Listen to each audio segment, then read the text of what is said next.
இன்னைக்கு இந்த வீடியோல ரொம்பவே சத்தான அதே சமயம் ரொம்பவே அருமையான சுவையில தவளை வடை தான் எப்படி செய்யறதுன்னு பார்க்க போறோம். இதுல நம்ம பருப்பெல்லாம் சேர்த்து செய்யறதுனால இது ரொம்பவே உடம்புக்கு நல்லது. இது நம்ம சிம்பிளா டக்குன்னு செஞ்சு முடிச்சிடலாம். இப்போ வாங்க இது எப்படி பண்றதுன்னு பார்க்கலாம். தவளை வடை பண்ணுறதுக்கு நான் இங்கே 1/4 கப் அளவு கடலைப்பருப்பு எடுத்து வச்சுருக்கேன். கூடவே 1/4 கப் அளவு பாசிப்பருப்பு எடுத்து வச்சுருக்கேன். இதுக்கப்புறம் 1/4 கப் அளவு உளுந்தம்பருப்பு, 1/4 கப் அளவு துவரம்பருப்பு எடுத்து வச்சுருக்கேன். இதுக்கப்புறம் கடைசியாக 1/4 கப் அளவு பச்சரிசி எடுத்து வச்சுருக்கேன். உங்ககிட்ட மெஷரிங் கப் இல்லைனா நீங்கள் உங்கள் வீட்டில் இருக்கிற ஏதாவது கப் இல்லைனா டம்ளரில் இந்த மாதிரி அளந்து எடுத்துக்கோங்க.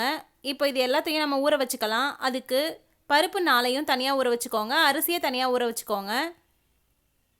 அப்போ தான் நம்மளுடைய வடை ரொம்பவே பர்ஃபெக்டாக வரும். அதுக்கு இந்த மாதிரி 2 பாத்திரத்தை எடுத்துக்கோங்க. இதில் ஒரு பாத்திரத்தில் நம்ம எடுத்து வச்சிருந்த பருப்பையெல்லாம் சேர்த்துக்கோங்க, இன்னொரு பாத்திரத்தில் அரிசியை சேர்த்துக்கோங்க. இப்போ இந்த அரிசி பருப்பு ரெண்டையுமே 2-3 தடவை நல்லா கழுவிட்டு தண்ணி ஊற்றி ஒரு 3 to 4 மணி நேரம் நல்லா ஊற வச்சு எடுத்துக்கலாம். இப்போ பாருங்கள், இந்த மாதிரி தண்ணி ஊற்றி வச்சாச்சு. இப்போ இதை ஒரு மூடி போட்டு மூடி நல்லா ஊற வச்சுக்கோங்க. குறைஞ்சது 3 மணி நேரமாவது ஊறி வரும்போது தான் வடை ரொம்பவே சூப்பராக பர்ஃபெக்டாக வரும். இப்போ இதை அப்படியே ஊறட்டும். நம்ம 3 மணி நேரத்துக்கு அப்புறமா இதை ஓப்பன் பண்ணி பார்க்கலாம். இப்போ பாருங்கள், 3 மணி நேரம் ஆயிடுச்சு. நம்மளுடைய அரிசியும் பருப்பும் நல்லா ஊறி வந்துருச்சு. இப்போது கொஞ்சம் கூட தண்ணி இல்லாமல் இதை நல்லா வடித்து எடுத்துட்டு நம்ம மிக்ஸி ஜாருக்கு மாற்றி அரைச்சி எடுத்துகிட்டு வந்துக்கலாம். அதுக்கு இந்த மாதிரி ஒரு மிக்ஸி ஜார் எடுத்துக்கோங்க. இப்போ இதில் ஃபஸ்ட்டு நம்ம பருப்பை அரைச்சி எடுத்துகிட்டு வந்துக்கலாம். தண்ணி எதுவும் சேர்க்காமல் நல்லா அரைச்சி எடுத்துகிட்டு வந்துக்கோங்க. இப்போ இந்த மாதிரி அரைச்சி எடுத்துகிட்டு வந்தாச்சு. இப்போ இது அப்படியே இருக்கட்டும்.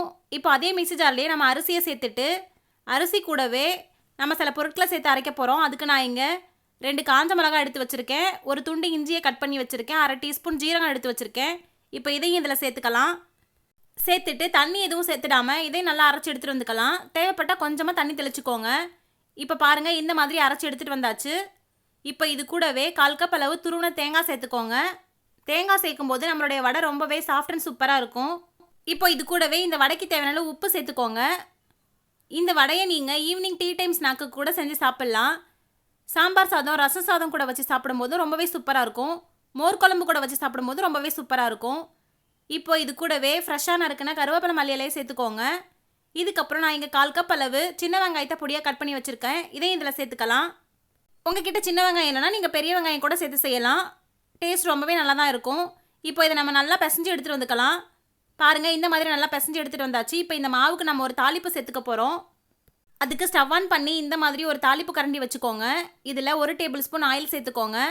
இந்த ஆயில் சூடானதுக்கு அப்புறமா இதில் 1/2 டீஸ்பூன் கடுகு உளுந்த பருப்பு சேர்த்துக்கோங்க. இந்த கடுகு உளுந்த பருப்பு நல்லா பொரிஞ்சு வந்ததுக்கப்புறமா ஸ்டவ் ஆஃப் பண்ணிவிடுங்க.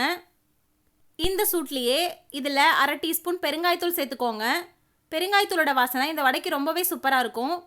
இப்போ இந்த தாளிப்பை இந்த மாவில் எடுத்து சேர்த்துக்கோங்க. இப்போ இதை மறுபடியும் நல்லா பிசைஞ்சு வச்சுக்கோங்க. இது அப்படியே இருக்கட்டும். நம்ம வடை செய்ய ஸ்டார்ட் பண்ணிடலாம். அதுக்கு ஸ்டவ் ஆன் பண்ணி இந்த மாதிரி ஒரு கடாய் வச்சுக்கோங்க. இதில் வடையை பொரிச்செடுக்கிறதுக்கு தேவையான அளவு எண்ணெயை சேர்த்துக்கோங்க. இந்த எண்ணெய் சூடானதுக்கு அப்புறமா நம்ம வடைகளை தட்டி இதில் சேர்த்துக்கலாம்.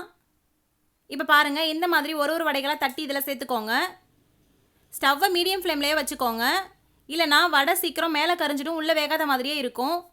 இப்போ பாருங்கள், நம்மளுடைய வடை சூப்பராக ரெடி ஆகிடுச்சு.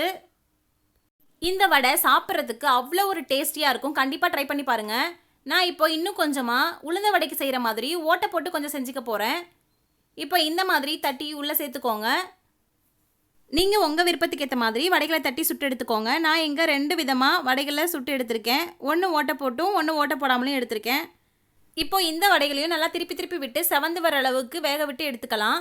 இப்போ இந்த மாதிரி எல்லா மாவையும் வடைகளாக தட்டி எடுத்தாச்சு. இப்போ இதை ஒரு பிளேட்டுக்கு மாற்றிக்கலாம். அவ்வளோதான், நம்மளுடைய சூப்பரான ரொம்பவே டேஸ்டியான தவளை வடை இப்போ ரெடி ஆகிடுச்சு. இதை நீங்களும் உங்கள் வீட்டில் ட்ரை பண்ணி பார்த்துட்டு மறக்காமல் எப்படி இருந்ததுன்னு கமெண்ட்டில் சொல்லுங்கள். இந்த வீடியோ உங்களுக்கு பிடிச்சிருந்ததுன்னா லைக் பண்ணுங்கள், ஷேர் பண்ணுங்கள். மறக்காமல் ரச்சு விலாக்ஸ் சேனலை சப்ஸ்கிரைப் பண்ணிவிடுங்க.